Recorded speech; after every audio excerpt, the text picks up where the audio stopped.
Do you like conversation on a variety of topics? Feel like no one wants to talk about the things that interest you? Tired of only hearing the same political, sports, or catastrophe talk? Yeah, we feel that way too. Join two high-functioning geeks as they discuss just about anything under the sun.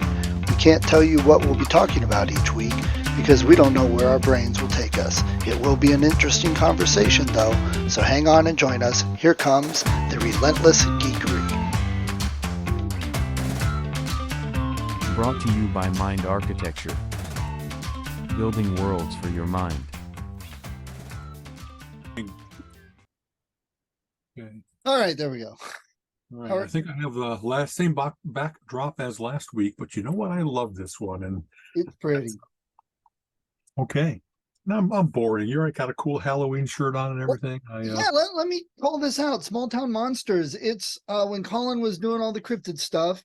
He Yes. is a local guy that does documentaries on cryptids, documentary movies. And at the time, he had 3 or 4, and we helped kickstart the Mothman one, etc. And now he's up to a dozen or so, and he has the production quality has gone up, and he's definitely gotten better over time. Seth Breedlove from Small Town Monsters. This was a T-shirt they came out with years ago, and it was like limited edition. And so it's right away, it's like calling, and then he's like, "Yeah, these are the last 3 or 4 I've gotten." I'm like, "Okay, I'll take one." Funny. I love having t-shirts that nobody else has. Mass produced, I don't know, bum equipment or something like that. And it's funny, my dad used to go to business conferences, and I would always ask him to get me a t-shirt, because when you get a t-shirt that has Captain Porta Potty on it, nobody else in the school has that one. And also, we went on very cool vacations growing up. We did a trip to Europe. We did a trip all across the United States, the Pacific and back. And when you get something from like the Großglockner in Austria, nobody else in Elk Grove Village has that. The Corn Palace, which I wore proudly out of South Dakota. Right. I had a lot of band t-shirts, and everybody has the Led Zeppelin or the Genesis or whatever from back then. But it was very cool to just have, where'd you get that? Monty Python's Flying Circus, before it was popular. That kind of cool shirt. Nice. Yeah. Well, with the easy rise of drop shipping and all these companies that you just throw up a logo and you get t-shirts, and so many people are trying to sell t-shirts.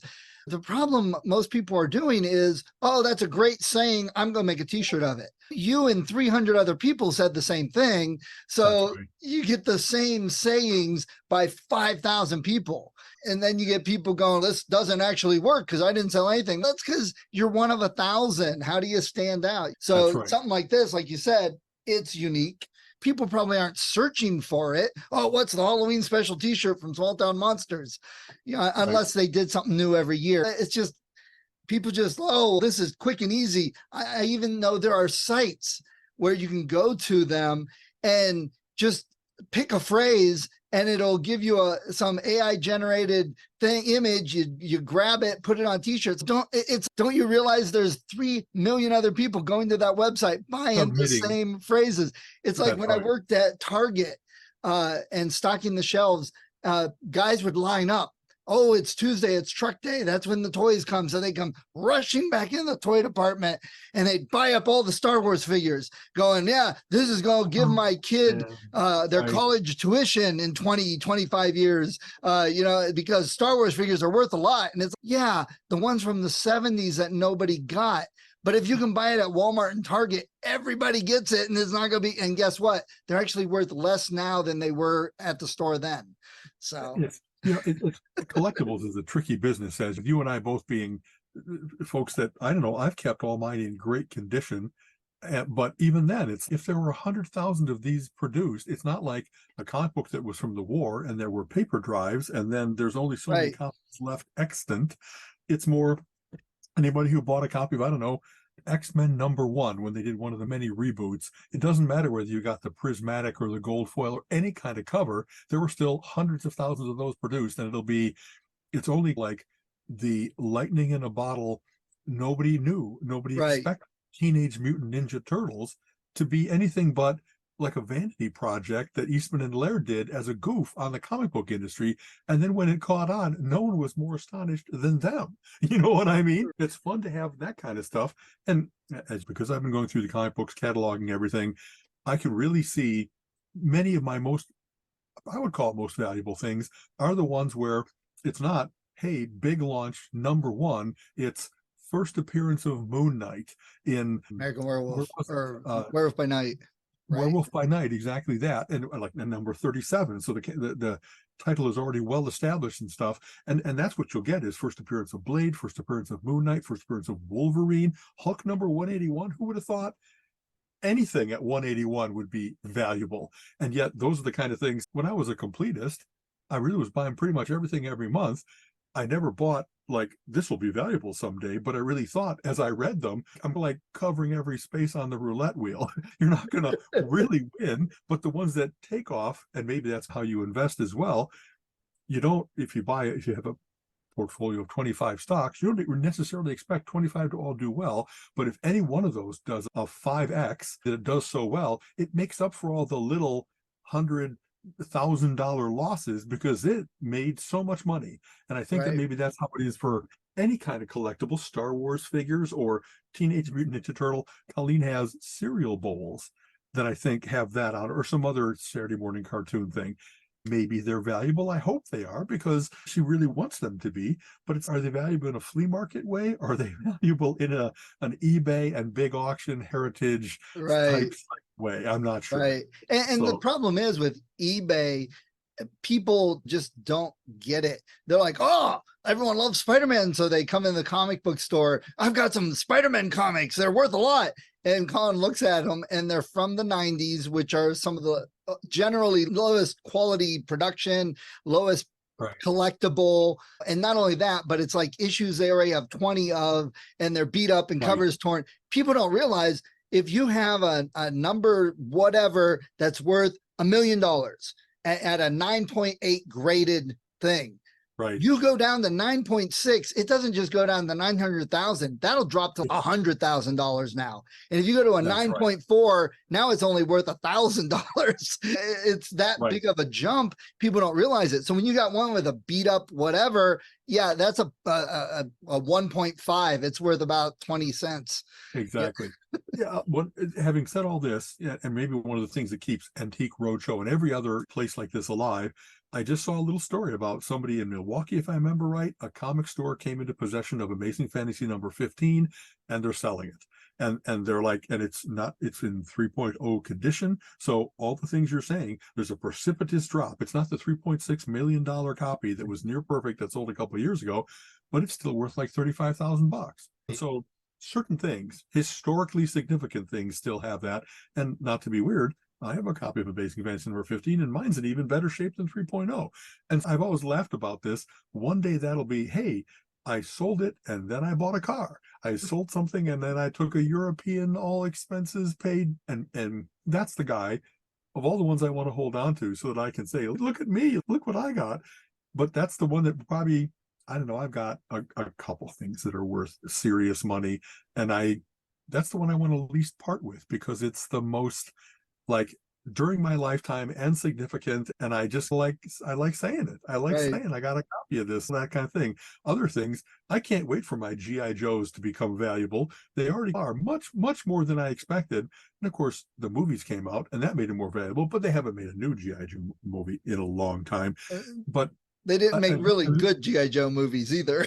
And that's what's not, yeah. Whereas, like we've laughed about this, I have Guardians of the Galaxy, same thing. Nobody expected this to do well, any of the incarnations of it. And so the fact that those movies came out and were really pretty good, and then caused all kinds of interest in the title, say with maybe the Moon Knight series. I don't know if that's only had one season, but if that catches on, as we were saying, everybody knows Spider-Man and the Hulk and the Avengers and stuff like that. But it's my little corner cases of when Blade was pretty much the movie that saved Marvel Studios. They had done Howard the Duck, and they were really confused as to what the market might want. They didn't have enough confidence in just saying comic book stuff is cool, that there's a whole mythology you can tap into. So I'm hoping that some of my more obscure things are what's going to do well. And the fact that I really have been obsessive about reading them lightly, keeping them well. I haven't always bagged and boxed every single thing I bagged and boarded. everything I think, but I do keep them in boxes and I do keep them straight up. And I haven't said, let's leave this out in the window where the sun can make it fade. Oh, yeah. Oh, the flea market people drive me crazy.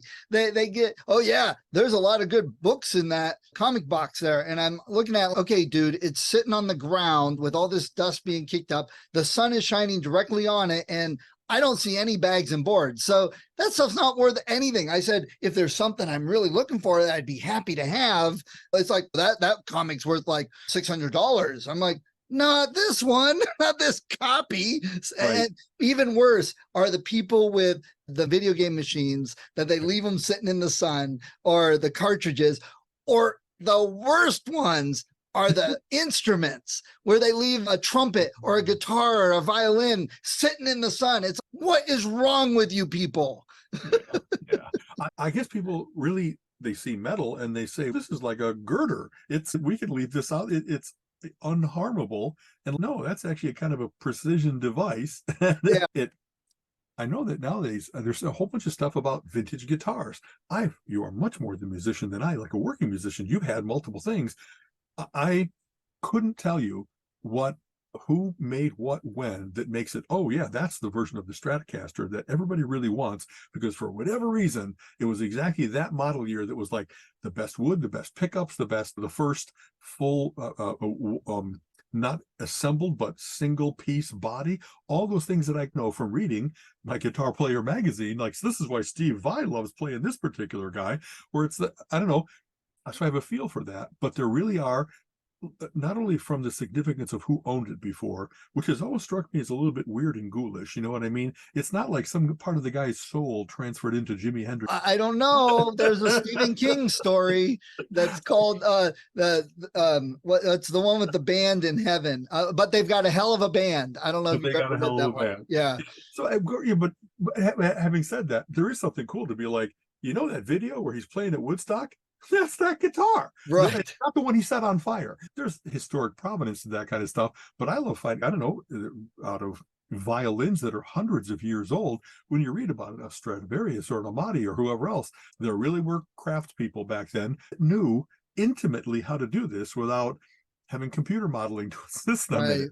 They had an amazing forest, a grove of wood that had exactly what you can do to bend and shape and make it perfect. And so maybe that's why there really isn't anything being modern, being created that can match those for whatever the timbre, whatever the sound is that makes them almost like magical to play. Right. Boy, do you remember this story? This is from 40 years ago. A woman in Chicago, Rachel, I wish I could remember her last name. She had been, a lot of those amazing instruments, they're owned by like a foundation, and they rent them, or whatever the term is, they give the use of them to very promising musicians so that they'll get played. One of the things you have to do with things like that is not put it in a case. You have to play it and rosin it and whatever else you do to keep those guys in good shape. And it was like, I don't know, the red violin. She, in taking a train in Chicago, I'm going to tear up. Oh no. She like had the possession of this thing, and doors were closing, and she made sure that the violin was safe, but she didn't get all the way into the car, and it dragged her along, and like she lost a leg. She had part of her leg cut off, but the transcendent nature of this instrument was such that she sacrificed herself to make sure that it was safe, even while she didn't do the same for herself. Wow. So I don't know. It's amazing and a little bit crazy to me. I would sacrifice myself for a person. You know what I mean? Is there anything that I would sacrifice myself for? I don't think so. But I really haven't held in my hands. This is the Book of Kells. There's only one copy of it in the world. I'm not going to be like the guy that lets it fall in the water. You know what I mean? I'm not like, who could do that? So, yeah, I just avoid it. Wow, that's worth a whole lot of money. I'm not touching it. Yeah, I did get to hold an Amazing Spider-Man or an Amazing Fantasy 15, it was only worth like $800. Even if I did the bull in the china shop and broke the china, it Right. wasn't going to be such a disaster. I think a lot of people get really nervous like that. Like, I've never wanted to drive a Lamborghini or something like that. Fear that I'd be the guy that had a bad day. Some ass came out of nowhere and crunched this $100,000 car, and you just sit there and you just put your head down and start crying because what can you do? It's done. There's no fixing this. Oh, There's so much better things to do with $100,000. and there is that too.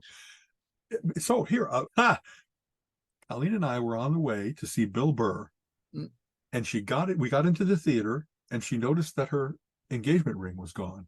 It was a very cold night. Things had gotten very cold, and it had slipped off her finger. And funny, I didn't tell this story for a long time because we were still looking. We checked. We sat through the show, but impossibly distracted. I posted with the house manager at Playhouse Square, hey, really valuable thing. It's unique because it's a heart-shaped diamond. It's not your standard, if you will, engagement ring. Please, if anybody turns it in, let us know. And then we walked our path. We knew exactly where we came from, where we had parked, how we had gotten in and out of the elevator. And it's slushy winter. So it's like we really are like looking everywhere and hoping it's a tiny thing. Maybe it's in a snow pile. How are we going to find it? Months of checking everywhere, putting ads in the paper. I went to every jewelry store, every pawn shop, and kept increasing my radius so that if anybody turns this in, I went to the police and said, hey, if anybody turns this in, it's ours. In every way that I possibly could, I searched for this thing. And value-wise, it's one of those things, what are you supposed to spend 2 months income on or something like that? I did more, and I was making good money at the time. And so it really was, of course, not the dollar value, but it was, Colleen was really beside herself that this happened, and well, how are we going to find it? And so I think that was probably September, if I remember right. And New Year's Eve, we often went down to friends that were in Yellow Springs and had a whole weekend of playing games, Beth and Stan. And we get a little hotel. A lot of people stay in the house. We like to have just that little bit of privacy, a little bit of break from the tumult of the house. And we're getting into our room. Maybe it's New Year's Day after having stayed up late and stuff like that. And Colleen takes something out of a little side pouch of her big purse.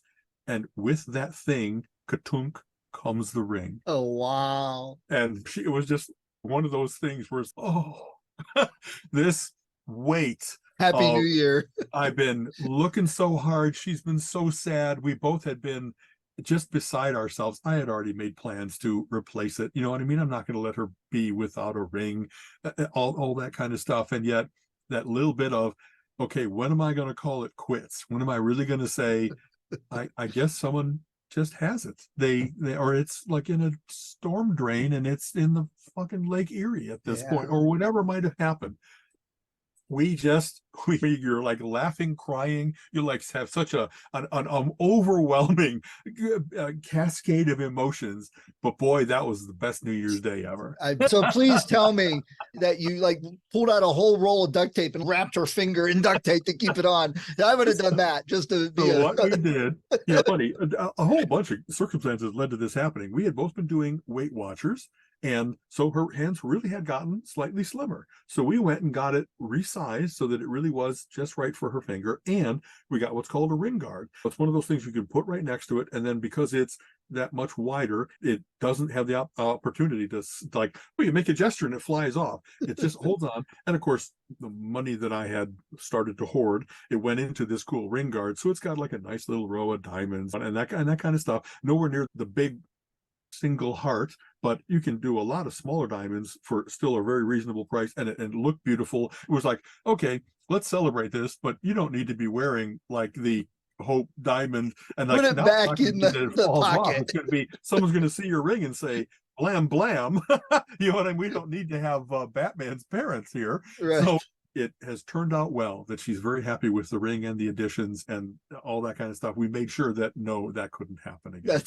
We did not duct tape it nor spot weld it. onto See, her head. I would have. But on the flip side, the last ring me and Gina had, they were like whatever, Wolverine titanium or something. Hers started getting a little tight, and the doctor said you may want to just take that off and resize it or something. Like, because if it gets too tight on your finger, we don't have anything that'll cut it off.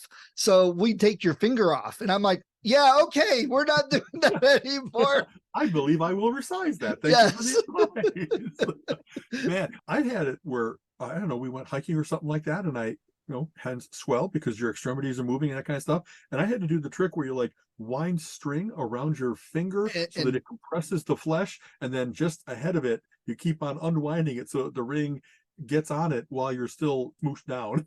And that's how I was able to get my ring off. And I know, you can also spray soap on it or something, but it really was on there to where I was like, wow, it hurts. It's cutting off circulation. I didn't realize I could get so juicy, but somehow that was the wrong, like we were at elevation, whatever it was, that was the perfect storm of my hand is really swole and this guy ain't coming off from my usual just working it. You know what I mean? Right. It's funny. I don't wear it all the time. I wear it whenever I'm out. It's like, Colleen and I know we're married. I wear it as a signifier to the world that, hey, happily married. Whatever combination of stay away or right. be happy for me, that kind of stuff. Right. So anyway, so much. It's Halloween time. We're a week away. And I love Halloween time. I miss doing the trick-or-treating and the costumes and stuff with the kids. But me and Reese are doing our annual Halloween marathon on Saturday. This is like the third year in a row, we pick out 3 movies we haven't seen and watch in celebration. Usually some kids wander around at times. Okay. Are they like commercially available, or are these like cool things you get from Italy that otherwise not available in the States? Or how do you it's been both. It just depends on what he tries to get, a combination, something old, something new, something funny, something really scary, something psychological, just a combination of 3 or 4 movies. And I've seen some interesting ones. So this year we're watching Cinema by the Paradise, which is a Phantom of the Opera parody with Paul Williams, right? Paul Williams, yes. I've seen this. Oh my God, I haven't thought about that in 40 years. Well, that's cool. Here's what turned me on to it. When I met Dean Hagland a couple years ago, we were talking horror movies because he was doing a haunted house renovation show. And he mentioned Cinema by the Paradise. It's Phantom of the Paradise, right? Phantom of the Paradise. Thank you. Yes, Phantom of the Paradise. I'm sorry. Okay. And he said that the only reason he knew of it was because he was some reason or other in this little town in Canada, and they celebrate this movie and show it on the theater every year. It's a big celebration for them. How cool is that? And I was like, that's just too weird. So anyway, we're seeing that one. We're going to watch the new Stephen King, The Boogeyman, which is based on one of his short stories. So I'm hopeful. I've heard it's really good. And usually his short story movies are better. And then we're going to watch The Void, which I know nothing about. That was just the last one he came up with. It ought to be a good year for that. And you are going to be in Chicago. Exactly, for Halloween, which is the big Mensa Halloween party. And one of the joys is the big costume parade. They have hundreds of, probably 500 people come to this, and hundreds of people out of those dress up for the Friday night costume parade. And the big thing is that many of those costumes are puns. They have awards for best traditional and best for kids and stuff, but everything else is like best pun, worst pun, that kind of stuff. And so every year I'm amazed at the creativity, the wit, the work that people are willing to put into a good costume, or just like, how did nobody ever think of that before? Because sometimes things are screaming from today's headlines. So they'll make something about whoever's on TV, something about whatever's in the news. But a lot of times it'll be some reference to an obscure movie from 40 years ago. And really nobody ever made that pun before. I take notes because I really want to be able to tell, like when I used to go to the work every day in the office, the big, maybe we've talked about this before, I would take notes at the joke off and at the pun thing, because I needed to be able to share all this cool stuff that I got from all these smart, crazy people. So Colleen and I the theme this year is silver screen. So we found a way to embrace that. And we have sometimes done like a pair costume that we're together. In this case, we're embracing the same theme, but in different ways. But we love the challenge of, I'm not going to go rent a costume or buy a costume. What can I do with things I can find around the house? What can I do with duct tape and pipe cleaners and some old felt I got laying around? And we make a fun costume. And it isn't some people really put a lot of work. I've seen people that looked like Rick Roscoe made a perfect Borg costume where he actually had like little LED lights going, and it was just the greatest. But otherwise, what you're just trying to do is evoke the pun that you're trying to capture. And that's what I'm figuring, is that you go up on stage and you say your pun and you get a good laugh. And it all has to do is look enough like that, and they get more and more obscure. I once went as a big clock that also had that when you look at a sundial, it has that big triangular thing that marks the precession of the sun and tells you the time. And so mine was time waits for gnomon. You know what I mean? That little thing is called a gnomon, and some people get it, which is cool. No matter how obscure, you'll get people that have that wonderful extensive vocabulary. They get every available Star Wars, Star Trek, X-Files reference and stuff. And so here's hoping that we get a little bit of a laugh. And I always look forward to the creativity of what's coming up at this party. And we got pretentious drinking going on. Colleen and I host that together, and that'll be a little bit of, we try all the liqueurs and cordials. And besides those big highlight things, it's just a wonderful weekend with Menson. I got 4 days of, no matter who you sit down with at a table, you're going to have a great conversation. You're going to play games with people that are really good at games. And I'm used to, with standard issue friends and family, I do well because I'm really good at certain games. These people are really good at games, and you play a lot of games you've never played before. So I love this one. Can't wait to buy that for Christmas, bring it to the next family gathering. Hospitality is always copious. The hats off to Susan and Rhonda, whoever else. There's been generations of hospitality leaders that really seem to just keep on.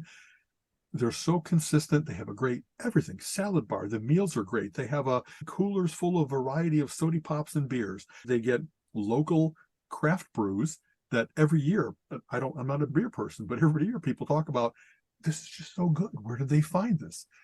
My particular weakness, and I got to be careful about this because my doctor's appointment is November 7th, and I really can't go to Halloween and say, feed me candy until I cannot move, because my diabetes spike will be for history. But they have an ice cream chest. And you go there, and whatever you used to have to save your pennies up and run to the good humor machine and stuff like that. No, they have everything for free. And so every time I walk by there, I want to get some bar with chocolate and nuts on it. You know what I mean? Right. Yeah. All that kind of stuff. So I usually give myself one treat a day. If you haven't had a dreamsicle for a while, it's really good. Yeah. You know, and it is no wonder that's a classic famous one, because the combination of the orange and the cream is just so perfect. We've talked about this, and I know Weem is stay up late and sleep in and get up in just enough time to grab breakfast before a talk and then a game tournament and blah, blah, blah.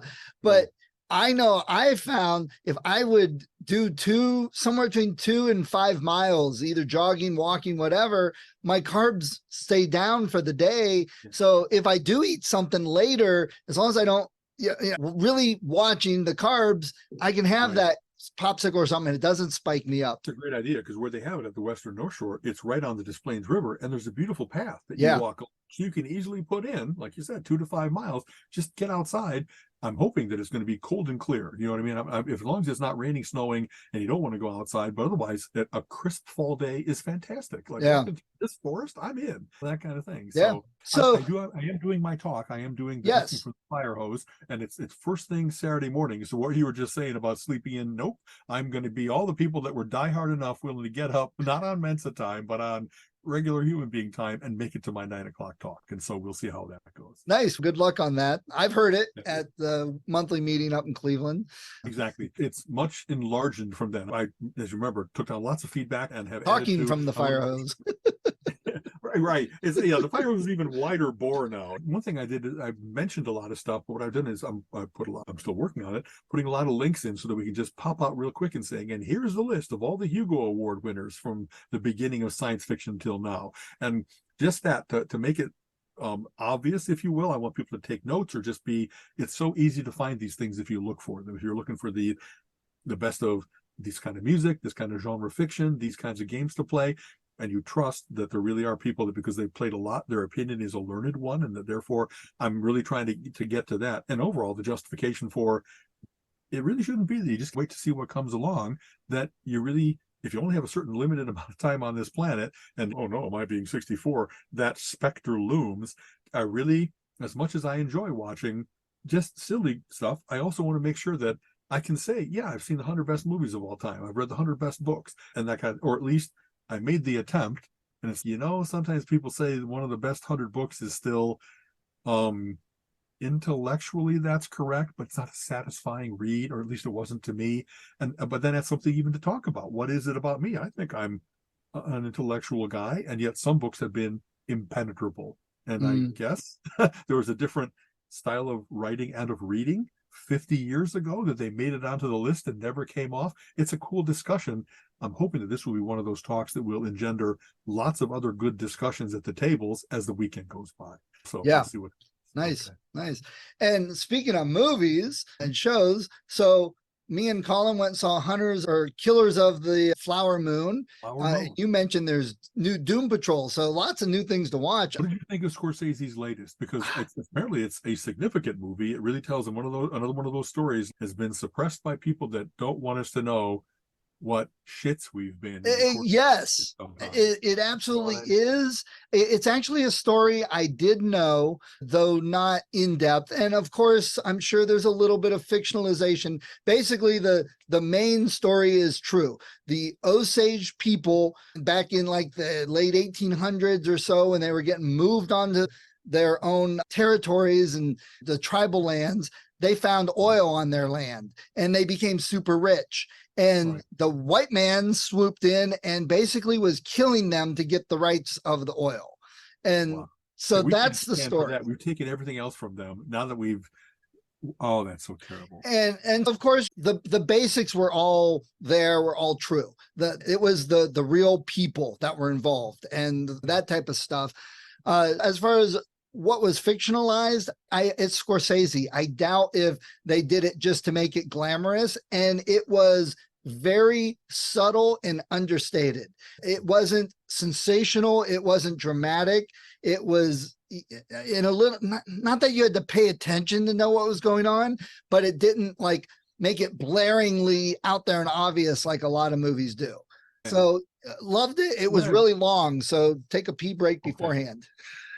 Got it. Because there's a lot of story there. You know what I mean? That really didn't happen in one big burst. It was a concerted pattern over the course of time that someone had to realize, why do we keep having a higher death rate amongst the particular people that own land where there is oil being discovered? What I've seen of those kinds of semi-documentaries is that they often will have composite characters, or they'll have things that aren't exactly true, but they'll be true to the story, to the history and the fact of it, and make it so that it's something you can get through in 2.5 hours instead of read a 1,000-page book. Exactly. Well, that's funny you say that, because it's a 3.5-hour movie, and I can't really say it drags anywhere. It's not fast paced. It's not frenetic. It's not a lot of action. It's just, scene after scene, point after point. And knowing how big books get turned into short movies, since this was a big movie, I leaned over to Colin and I said, how long is this book? Is it like 3,000 pages? Exactly. It's a tome. That's obviously, sadly, weirdly related. So we went to Kinzua Bridge, and in going there, we had a chance to go past the Seneca Casino because they have a Thunder Mountain buffet. And we just have this wonderful thing about buffets.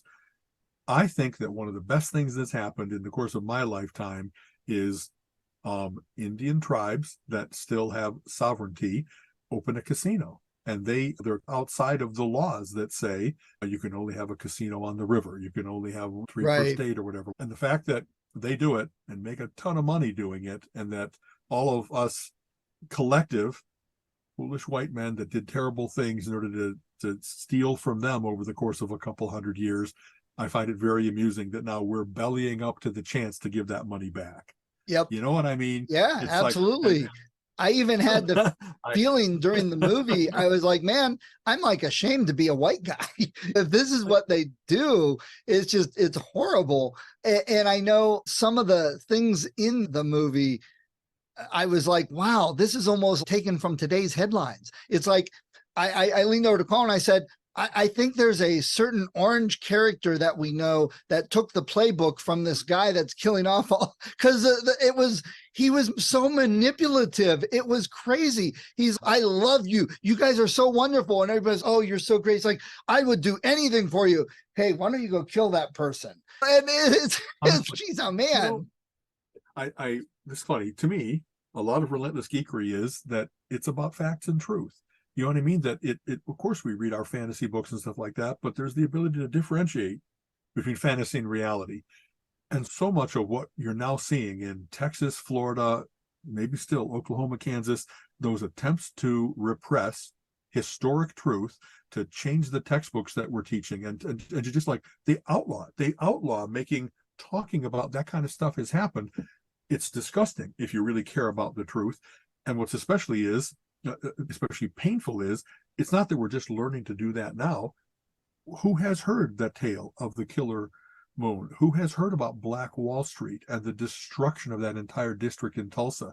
Not until people watched it on Watchmen, the series.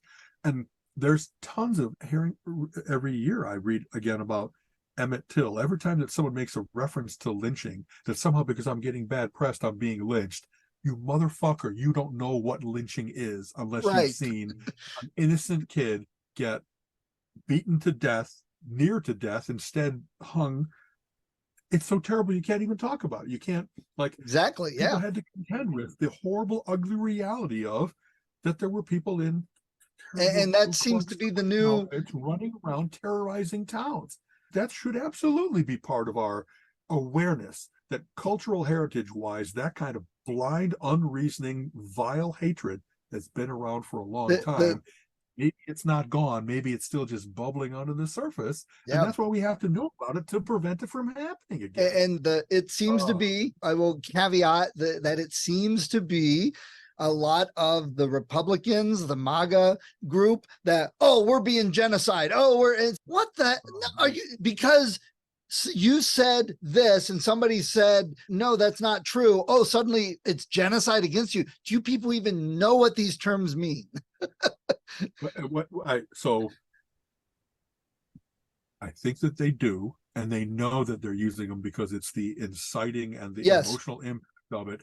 But what makes it disgusting is every time I hear the phrase witch hunt, so you're put in a ducking stool and dunked under the water, and if you didn't drown, that meant that you were innocent? No, that you were guilty. If you did drown, you were innocent. None of that vileness has happened to you. The fact that they try to appropriate, to take use of those things that really do have a significant historic meaning, and that they're about terrible things. Someone just in Congress wore the Scarlet Letter. Like, I've heard the term performative kindly applied to it. So are you announcing that you're an adulteress, or are you somehow announcing that all women are getting abused, not in the way of the clergy head? You know what I mean? You don't know the story of it to say that doesn't even apply to this situation. Right. But it's provocative enough that you're trying to, like, and every time that you use it wrongly, then it weakens, it dilutes the real story of, you shouldn't be using the term witch hunt, you shouldn't be using the term Nazi unless they're really a Nazi. Because Godwin's law was about the minute you have Nazis in the discussion is over because you're using such an emotionally charged term that it can't possibly be true. Until you were really talking about Nazis. And that's what my Godwin said. Go ahead and use it now, because these people marching with torches and saying we will not be replaced, that's the Nazi stuff. That's Kristallnacht. That's, you're seeing it forming up. Oh, it's because see that kind of vileness. Vile is my word for the day, apparently, because some of these things are not like, oh, they made a little mistake. I think there's very calculating crap going on with manipulative, just like who's in the movie. Self-defense is important, so that's why I need a gun. My right to self-defense is so important that I'm going to have my mom drop me off in the middle of a riot, and then when I feel threatened, I get to shoot someone. How in the world is that convoluted logic? And yet the guy's still free. Some judge, some jury, I think it was a judge, actually, not a jury, said yes, he was indeed, though he put himself in harm's way. Every case you read about, we followed this guy thinking that he was a bad guy, and we were the ones with guns, and yet we're the ones that felt in fear of our lives, and so we shot him. So maybe a better word is you stalked him, you hunted him, you your prejudice blinded you to the fact that you didn't catch him committing any crime. Suddenly you just needed to kill him. And I hate those stories, and I hate that element still exists in our country, and I hate that they get away with it. It's And disgusting. that's exactly it's- what the movie had, because the Oh. guy manipulated De Niro's character. He manipulated everybody, and to tie up loose ends, he then set them up. He like with this one guy, he got to kill several people. And then when they were closing in on him, he needed to get rid of that guy. So he said, if you did that, such and such is go be out of town, and you could probably have that money and go on the run. I'm just saying. And so that Right. guy went to rob a store. Well, he had also then gone to the store owner and said, there's a bad element in town, and they were talking about robbing your store. So boom, the store owner kills the guy that De Niro wanted gone. It's all manipulated. Exactly. And the people nowadays in power know that the majority of the people out there don't want to think.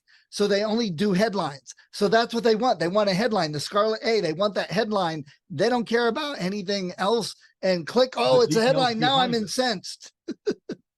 Oh, it's funny. So to divide the country badly, red and blue, Republican versus Democrat, et cetera, et cetera.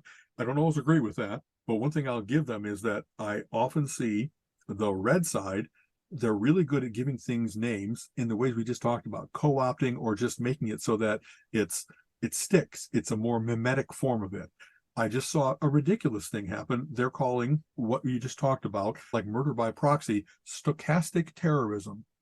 There is nobody on this planet that's not going to say, what the hell is that? And why should I worry about that? And that's a lame term. What it means is the kind of things you just talked about. Trump saying, and historically, this goes back all the way to Cromwell, I think, right? Will no one rid me of this troublesome priest? You're not going to go and kill them yourself. You've got this army of fanatic followers, and all you have to do is say, I wouldn't mind if that guy went away. And in fact, I'm pretty sure that he's committing a crime that you wouldn't want to let him do. So why don't you go take care of that vigilante boy? And it happens often. And the fact that they didn't come away of saying murder by proxy, or what would a red person say about what he's doing? He's committing a crime secondhand. He's the one that's telling people, go ahead and do all these evil things. I'm going to keep my hands clean. He's the mob boss that's going to make sure that his hitmen do it, but he can testify in court. I have never killed anybody. I might have ordered the death of hundreds. He didn't even order it. I was just saying. Suggested exactly that. It's funny. I felt guilty every time I've done it. So I think I still have a conscience lurking around in there. Every time that, like, I don't want anybody to die. I would never think of ordering an assassination. And yet it amazes me that no one's done it. Of all the people that have been pauperized by Trump and others, the people that have had the oil executives that are killing the planet, the people that someone died of cancer-causing agents from a company that they hid the truth of that for decades and decades. I'm amazed that the husband of the passed away wife hasn't taken his gun and gone to corporate headquarters and said, you killed the person that I love the most in this world. Blam. All the crazy that we hear about going on in terrible post offices and offices in general, all that kind of stuff. I'm surprised it hasn't ever been more directed by someone that really has a grievance and really is, I got to find justice here somehow. Once in a while, you'll read about it that, oh my God, a young girl gets molested or raped, and the father goes and takes care of business. But it sure seems that there's lots more crimes going on that I guess we are a lawful nation because we aren't all vigilante justice. The vigilantes seem to be the nuts that are getting away with stuff instead of maybe I'm just amazed. They're not Batman. Someone really, you don't deserve to die. You deserve to be arrested and tried and found guilty and rot in prison or executed if what you've done. All of our system of justice has all those different levels of how bad was this really, and what's the chance of you ever doing it again, and all of that.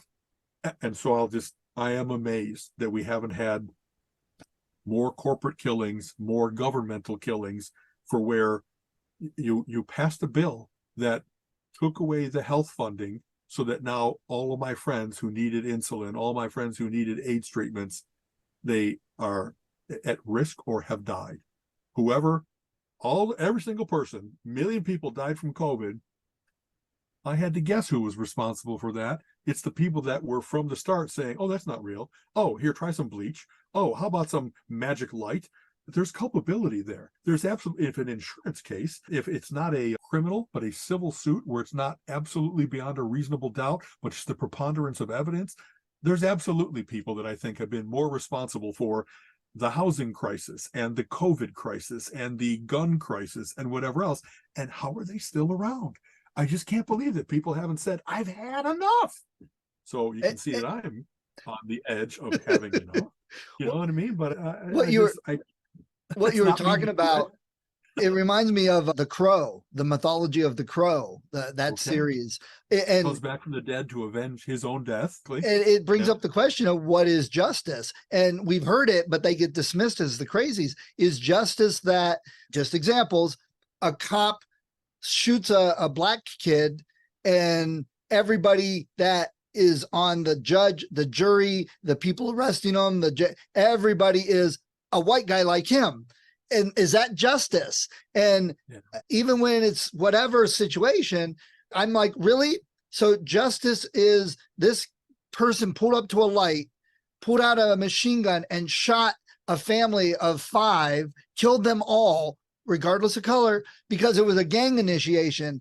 We caught him. So justice is he's going to go to jail for 5 years. We're going to feed him and house him. And then he gets to go free because there wasn't enough evidence. How is that justice? I've said myself, if whatever, like you said, some guy rapes a 13-year-old girl, you know what justice is? Give the father a bat and put him in the room with that guy for 5 minutes. That's justice, and it costs a whole lot less. It's funny. I know those are my basest instincts, is the eye for an eye, code of Hammurabi type stuff. And yet, because, and I don't know, there's so many cases about it really was done and they really are in prison forever and stuff like, in fact, bear with me. I'm Mindhunter. I've been rewatching it because I was aware that I didn't remember lots of details, even though I know I had watched it before. So it must have been one of those things that I was watching it on my side screen while I was doing something important. The first season, very strong, talking to the various different serial killers and trying to, this is when they started the behavioral sciences unit at the FBI and trying to be, what if someone is not killing for money or passion, or the usual things, revenge? What if they're just nuts? But how do you get ahead of how nuts they are and why they're doing it so you could actually find the BTK killer and stop them before they kill again, the Specks and the Bundys of the world? The second season is all about black kids are being killed in Atlanta. And they're applying their methodology to people usually don't predate outside of their ethnic group. So it's got to be a black guy, almost always a guy, not a gal. And they're doing all this and it's just not turning things up. And of course, what it comes out over the course of the season is the reason that this crime is not getting solved is because Atlanta police at that time was almost all white. And all the people that might have been eyewitnesses to where was the young boy before he was snatched off the street, what places did he frequent so that we would know where other young boys might be and we can make those connections. They were not doing any of the detective work if it was in the black community. They weren't talking to the moms. They weren't talking to the arcade owner, nothing. And so the crime being committed was negligence. Like everybody that gets stacked up, they just say, we'll watch the river where the bodies are getting thrown in. And it was a big indictment it isn't only a matter of trying to understand what's going on. You have to do, and it's funny to contrast it with The Rookie, which we've also been watching. Like police do real police work. They knock on doors. They follow up leads. Sometimes you have to just keep pulling each thread in the sweater to see which one is going to cause the thing to unravel. You don't say, I'm sure it's not. You name the ethnic group. I am trying not to get weirded out by, I don't want to say anything that makes me sound like, oh, it's got to be this group or something. Right. But so much of what the BSU is about is profiling. It's trying to find what kind of person would do this. And you'll often see nowadays serial killers are such a trope in movies that you'll have the guy stand up in front of the room of cops and say, we're looking for a white male between 25 and 40, and he's got to have upper body strength because he strangled these people, and that takes a lot of work. And so the fact that you can name these characteristics, it's because I don't like white people. I don't like 25 to 40 people. It's because the facts of the case point to not all white guys 25 to 40 are all potential killers. this guy in particular, these are earmarks. We found blonde hair. He's a blonde guy. You know what I mean? Like all that kind of stuff. To go back to what you're saying, the suppression of history in this way, and in this particular sad, weird serial case way. But I know that there's lots of stats that say, wow, out of all the crime that was committed, the most convicted group were young black males. And whether it was for violence or for drug offenses or whatever, the laws were changed to make sure that a lot of them got thrown in prison because, and what it's called, the 1617 Project. I so apologize if I don't get some of this right. They've been showing in statistics a pattern of racism for a long time in the United States that said there really hasn't been justice in big cities or in the whole southern half of the United States, or all kinds of different circumstances where they just weren't doing the work. They had prejudices and they said, I like this guy for this crime. I'm just going to bring him in. I'm going to plant a gun on him. I'm going to plant drugs on him. I'm going to clear the case because my motivation is not to get to truth and justice and the American way. It's that I need closure. I will lose my job if I don't solve this thing that now the mayor is barking about. Hey, we really have a problem in this neighborhood. Go clean that area up. And cleaning isn't like they cleaned it with a flamethrower, not with the scalpel, sorry to mix the metaphor, where they found exactly what was really wrong and took care of that thing, not just, every time that we as relentless geeks see statistics being misapplied, see like jumps to conclusion, that doesn't pass any logic test. This doesn't follow from that. You can't say something must be done. This is something, it must be done. No, that's not how that works. You don't get to name the something and just declare. And yet people do it all the freaking time. And with all of that and knowing all of that and starting to come to light and seeing it, do you blame, and again, this will just go with what is prominent. I'm not trying to stereotype. I'm not trying to say this is the cause, but if you're a teenage black kid in the city and you see this all the time, the cops stereotyping, the cops racial profiling for no reason, that things don't go solved, that it's just misery. Do you blame the lashing out? Do you blame the, I don't have any choice, I'm going to join this gang with a gun? I'm not condoning it at all, but when there's no options, nowhere to go, what do you expect? But it's understandable. Exactly that. And so I don't know what the fact that we're now getting movies made about that kind of stuff, and at least at raising our awareness of it, I hope that it will be, we've just had Minneapolis cops that were obviously quite prejudiced and quite non-judicial in how they applied just surveillance and force and et cetera, et cetera. You know what I mean? And so at least someone went to prison for that, at least someone. But I know that there were how many other cops watching that scene? Nobody saying, what are you doing? Get off of him. What? That's the thing. So maybe there was somebody thinking that, or maybe even saying that, but it's, hey, if you're not going to play ball, then maybe you're not going to have a job much longer, or maybe we need to meet you in an alley. We've seen or heard examples of that happening. Well, Serpico made 40 years ago was about police corruption, and how do you do anything about it if the whole place is corrupt? You know that you're going to lose the job or get yourself killed because you're the one that's speaking up. Or you come home and these cops that are mad at you brought your kid home from school. You know, right, to show you that they know where your kid is. Exactly. Yes. You know, and I know that all sounds like a movie, but even Colin and I last night on the way home, I'm like talking a lot of this from the movie is a lot of what in the politics. I hope some people are making those connections. And he goes, yeah, I don't know. I'm like, dude, I can't prove anything, but I can guarantee there's a lot more political corruptness than we know about, that they are doing things very manipulative to get what they want, and they don't give a shit about the rest of us. I said, we may not be able to prove it, but I just bet there's way more of it going on than we hear about right now.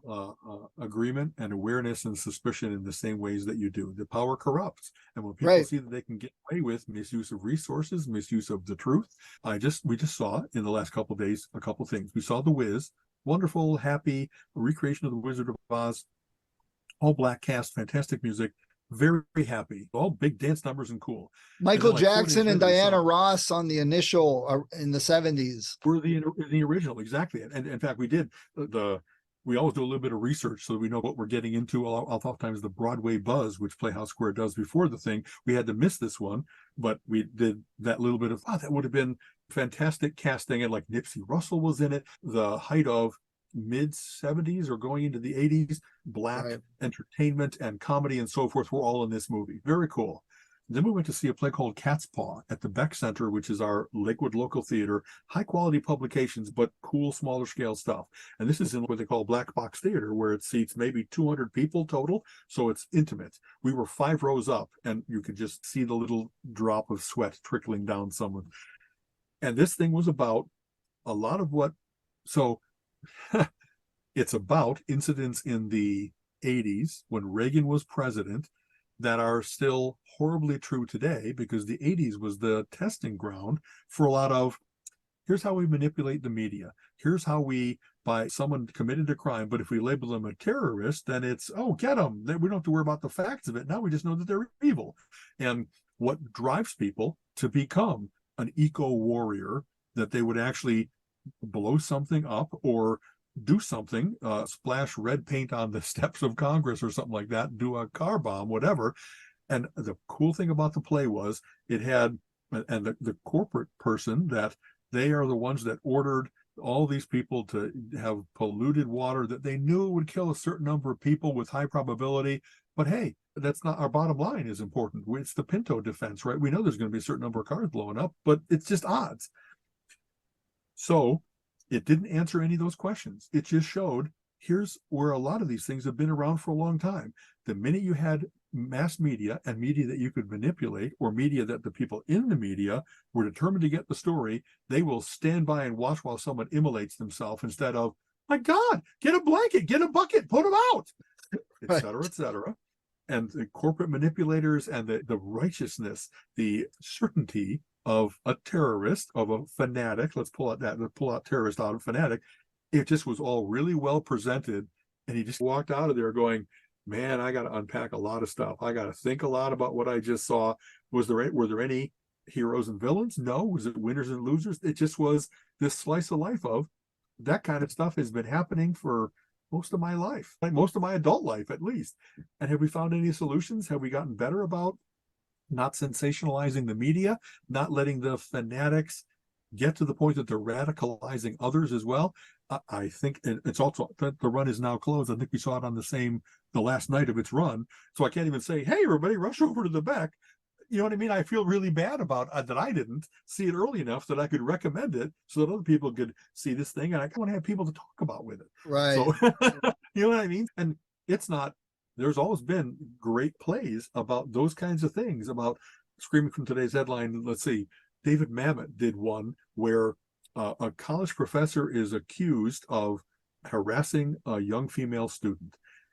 And it goes into how all that kind of came together, and that it's maybe, and also doubt. Someone is accused of being a molestive priest. Is that a term, molestive? You know what I'm trying to say.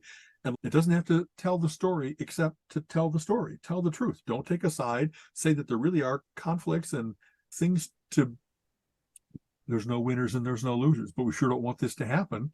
So what we've got going on in Gaza, a lot of what you said with when you have people that have been so suppressed, they've done horrible things. Hamas are terrorists, and they actually gave them power. And so there's no excusing the situation we find ourselves in, but there's some understanding of, if you've been oppressed for a generation, it's no wonder that the next generation is just, I won't do it. I'm going to find a way to act out, and terribly. And so I don't know if understanding gets you to betterment.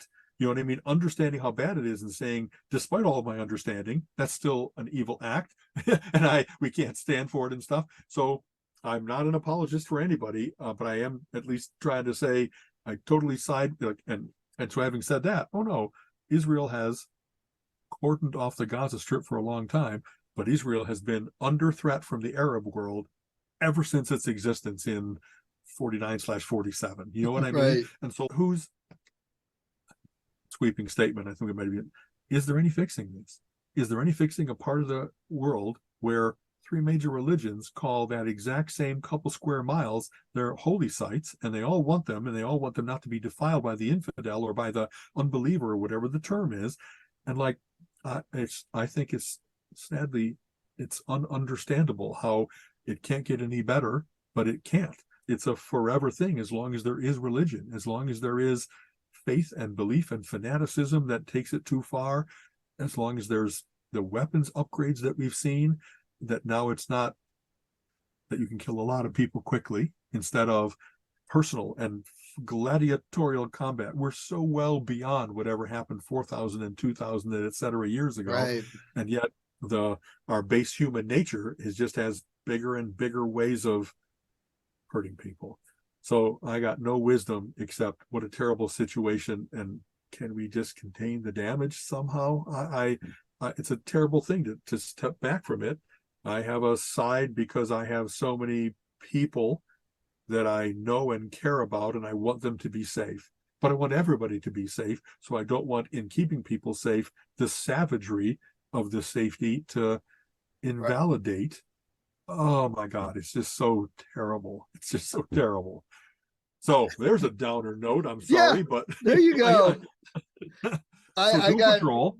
Because I know we're probably done. Doom Patrol, wacky, zany, crazy, unpredictable. It's why I still love it, because I don't know what's going to happen next. It just, well, what's going on now? What is this? They take elements of the comic books. I think the comic books are better, by the way. Sorry, Doom Patrol showrunners, but I remember the Grant Morrison run being successively for years and years. What a great idea. No one has thought about this before. What a great new character development in an existing one. And just delighted in the sense of dread and the sense of surprise and that whole little universe that he created. And the show is taking some of those elements, but not doing them as well. So I've enjoyed the Doom Patrol show, but it's not been, oh my gosh, I can't wait to watch the next one. Oh, I got to go watch more. It's been like, oh, I'll watch it here and there. As we laughed about, the new ones came out as of October 12th. It was not on my radar at all. I usually get little ticklers from the various different comic book sources or movie sources or whatever. Hey, new episodes dropping. I think I binge watched 3 yesterday because I had missed 3. I can't say, Colleen and I can't say that about our baking show. As soon as it's on, we're watching it. So I guess in my hierarchy of what I care about, right, less than baking show. And it's been a good series. Yeah. But it just hasn't been one. It's not one that I'm going to tell everybody, oh, you've got to go watch this. But if somebody asks about it, I'm like, oh, yeah, it's pretty good. That's worth watching. It's like nothing else you've ever seen. People are looking for something that's unique and surprising like I do. That's one of my big recommendations in that way. Yeah. Exactly. Yeah. So, all right. Hey, next week, we'll find out how we went, how your thing went. I'm getting, as I mentioned, Alan Wake 2 days. Very excited. I can tell you. Deluxe edition with all the bells and whistles, and you got your special little badge that you're going to wear while you're playing it. The glasses. Okay. Oh, so I love these deluxe editions you get. Oh, but for this much, you get these extra things. And I look at it and I'm like, great. It's a skin for my gun. My gun looks different. Who cares? I'm not doing videos of me playing. I'm the only one that would see it. Who cares? But I did it anyway because I wanted whatever expansions they have coming also. That was part of it. If it adds to gameplay, not just vanity, that's a cool thing. So I know you really love the first one. I hope that this sequel is everything you want it to be. Just from the screenshot that you posted on Facebook, it looks great. It isn't only the graphics that matter, it's the gameplay that matters and much more. But if you're going to have something that's got to have that kind of spooky, spectral atmosphere, they sure seem to have captured it. And the first one definitely does that. I've been replaying through it. I love the story. And there's plenty of times where I realize I'm white knuckling the controller and I'm all tense because I'm just waiting for the shadow people to come. And I'm like, oh, I don't have enough batteries. I'm trying to run and now I'm getting tired. And it's a great game because, okay, so I have a lot of games because I was Games for Gold on Xbox. I have Steam, I have GOG. So I have more games than I'll ever actually play. Like Assassin's Creed is a very popular series. People love those games. And I've got several of them. But it's one of those where it's okay. So hold down your left trigger and push up. And then when you hit A, it does this. But if you hold down and push A, it does this other thing. But if you hit A and then real quick move over to the right and hit B, it does this. And it's so here's the list of 300 actions that your guy can do. And I'm just like, way too much. Alan Wake, right trigger, you shoot. With your left trigger, you focus your light beam, and that's it. You get 2 guns and a flare gun, and that's it. But it's the story that is really good, and it Right. definitely gets that, oh man, I turn out the lights, I've got a big enough Yeah. TV, I get the surround sound, An really, enveloping experience. That's very yes, cool. I that love and that. Doom are the only 2 games that have ever gotten my heart racing that much. Very cool. I hope you have a wonderful time. Enjoy the movie marathon and stuff like that. Halloween stuff, like it's Halloween next Tuesday. So we actually already bought candy from Costco. I'm determined to not open the bag until Halloween because I know once it's open, it's like, oh, what are you doing? The fun size is going to kill you. Don't One for the kids, fun. 1 for Al. 2 for the kids, Exactly. 1, 2 for Al. So I'm going to do the usual separation of here's the ones that I wouldn't mind having, and these they get all the other stuff, and then I'll keep giving out in waves until it's like all that's left is the $100,000 bars that I'm willing to give myself as special treats. Nice. Yeah, see, you still get the trick-or-treaters down around here in the country area with the houses Yeah. being far apart. It's always at the school or at the park. They don't do the door-to-door, which really bums me out because I used to have a fun time scaring kids. Yeah, it will be fun. Because it's high density here in Lakewood, we get a lot of kids stopping by. Here's hoping the weather is good and all that kind of stuff. Yeah. Okay. Yeah. All right, All man. right. Have a good weekend. Take care. Always a pleasure, Stephen. Later. Well, we hope you enjoyed that episode of Relentless Geekery and that you'll come back every week and listen and join us in our conversation about all the exciting things in the world of geeks and the fun that we have, whether it be music or the movies or comics or role-playing games or board games and video games. We talk about so much, and we love having everybody come with us. Please, if you did enjoy the show and you like listening to us each week, give us a review, give us some thumbs up or stars, because that helps other people discover us and helps the podcast grow. And we also are starting to add some geeky, unique t-shirts. If you go to our website, relentlessgeekery.com, you'll see we have a shop with some t-shirts in it. And these are some fun sayings, some fun designs we've had and talked about on the show. You can also get a Relentless Geekery t-shirt. And this would also help support the show, as there are some costs with hosting and the software that we use. So it'd be great if everyone checked that out also. But please, we hope you come back next week and give us a review, pass it off to your friends, let them know. Join us as we talk more about the wonderful world of geekdom. You have been listening to the Relentless Geekery podcast. Come back next week and join Alan and Steven's conversation on geek topics of the week.